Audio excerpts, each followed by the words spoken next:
That is not a surgical strike, but that is an outright declaration of war against Iran.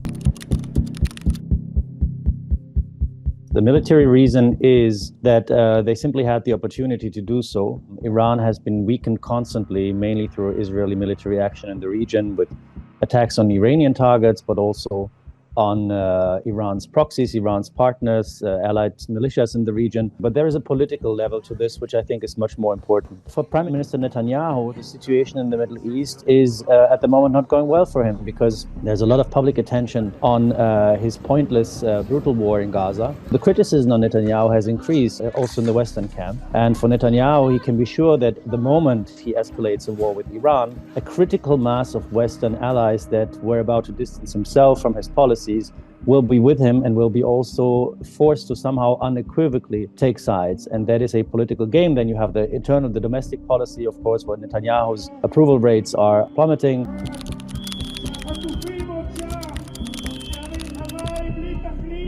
We've seen that from Washington for every time when such a situation emerges, they might be distancing themselves and maybe critical, but in the end support the Israeli side in this. And when you hear Marco Rubio said Iran should not retaliate, of course he talks about US assets and US interests in the region. Let's keep in mind that the Americans have evacuated non-essential staff from various of their embassies in the Gulf region. But he also implies that Iran should not retaliate against Israel because in the case when it comes down to the critical moment, then America would probably side with Israel.